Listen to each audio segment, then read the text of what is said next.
राम राम भाई सारे भैया ने। मैं रविंद्र एक बार फिर था हाजिर हूं आपके साथ एक नए टॉपिक के साथ। दोस्तों मेरे सारे टॉपिक समाज भलाई के मिलेंगे, एक धरातल तक जमीन तक जुड़े हुए मिलेंगे। किसी भी टॉपिक के अंदर कोई अश्लीलता, कोई राजनीति पार्टी का जिक्र नहीं मिलेगा, क्योंकि मैं सच्चाई का पक्षधर हूं। ये व्यक्ति विशेष को टारगेट नहीं करना चाहता। आज का जो टॉपिक है वो भी धरातल से जुड़ा हुआ है, जो है पशु अस्पताल का। अपनी पंचायत कह रही है कि हम नया पशु अस्पताल बनाएंगे, जिसका नाम नई डिग्गी, नया बिजली घर, नया सीएससी अस्पताल, इनके साथ में ही एक वेटरनरी हॉस्पिटल का भी जिक्र है। और आरोप लगा हुआ कि पंचायत हमें जमीन नहीं दे रही, हम अस्पताल बनाते, हम गांव का विकास करना चाहते हैं। दोस्तों इतना बड़ा प्रोजेक्ट करोड़ों रुपए का होता है, सबको पता है करोड़ों रुपए में किसका कितना कमीशन कहा जाता है। मैं किसी के ऊपर आरोप नहीं लगाना चाहता, लेकिन ये सार्वभौमिक है, होता है, हो रहा है और आगे भी होता रहेगा। लेकिन मैं आप सबको बताना चाहता हूं कि अकेला पैसे से विकास नहीं होता भाई। और यदि आपकी विकास की नीतियां है ना, तो अकेला टेंडर लेके आने से विकास नहीं होता।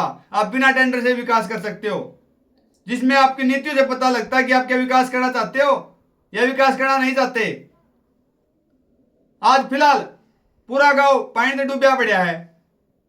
यदि आप पशुधन के मामले में गांव का विकास करना चाहते हो तो मुझे यह बात बता दो, जो गांव डूब रहा है, आज तक कोई भी नुमाइंदा पशुपालन विभाग में गया और डॉक्टर साहब से कही गए हमारे डांगरा में, पशुआ में मुंह खुर की बीमारी आ रही है, चुकरतन पानी आया पड़ा है, मक्खी मच्छर बढ़ रही है, आप जाके एक सर्वे करो, आप जाके सबका ट्रीटमेंट करो, इलाज करो, दवाइयां बांटो।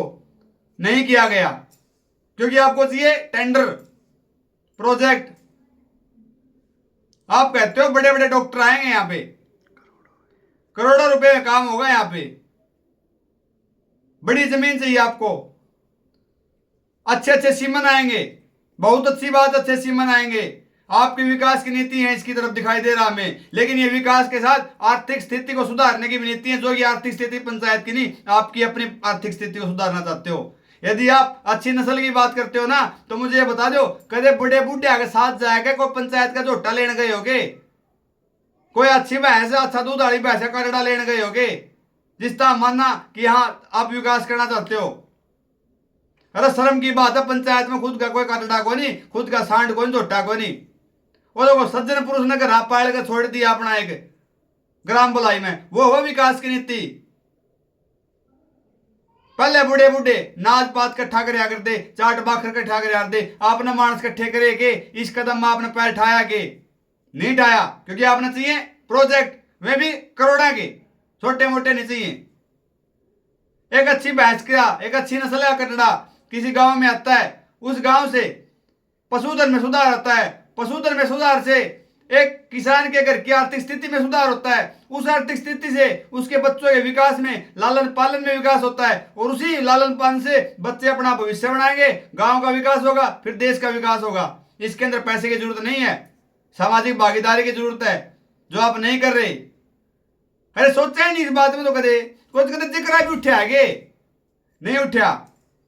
मैंने कहा जी तो पागल सब कुछ, यो इल्जाम लगा रहे, इल्जाम नहीं लगा रहा, सच्चाई तो रूबरू करा रहे हो आपने। उम्मीद है मेरी बात आप ध्यान दोगे और कमेंट के माध्यम से हमें बताइए यह गलत है या सही है। राम राम दोस्तों।